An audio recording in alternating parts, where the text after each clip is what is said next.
Hi! Hello అందరికీ. సంక్రాంతి పిండి వంటల్లో మాది ఈరోజు ఇంకొక పిండి వంట వచ్చేసి పాకుండలనమాట. దీన్ని మనం 2 రకాలుగా కూడా 2 ప్రాసెస్‌లో చేసుకోవచ్చు. మొదటి ప్రాసెస్‌లో చేసుకున్నప్పుడే కొంతమందికి చాలా ఇష్టపడి తింటారు. రెండో ప్రాసెస్‌లో వచ్చేసరికి టేస్ట్ అనేది ఇంకా బావుంటుంది. వీటి కోసం ముందు రోజే బియ్యం అనేది నానపోసుకోవాలి. బియ్యం 24 గంటల సేపు నానపెట్టుకొని, మంచిగా వీటిని వాటర్ అంతా పోయేలా వడగట్టుకున్న తర్వాత తడి బియ్యాన్నే ఇలా పిండిలా ఆడించుకోవాలి. తడి బియ్యపు పిండన్నమాట. ఈ పిండి ఆరకుండానే దీనికోసం పాకం అనేది పెట్టేసుకుంటారు.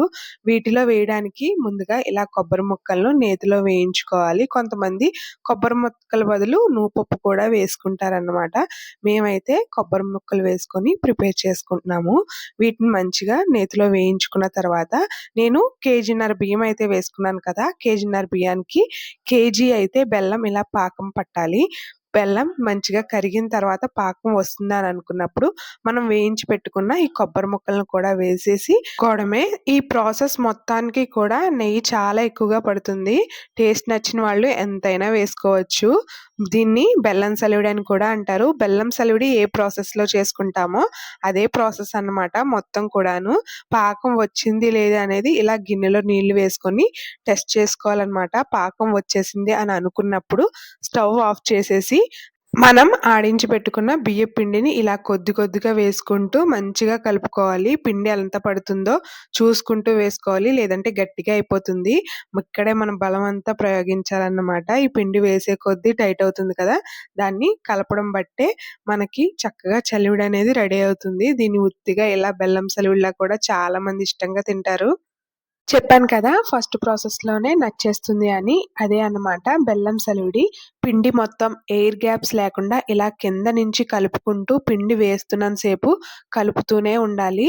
మంచిగా మనం ఎంత బాగా కలుపుకుంటే అంత ఫ్లఫీగా చాలా మెత్తగా చలివిడి అనేది రెడీ అవుతుంది.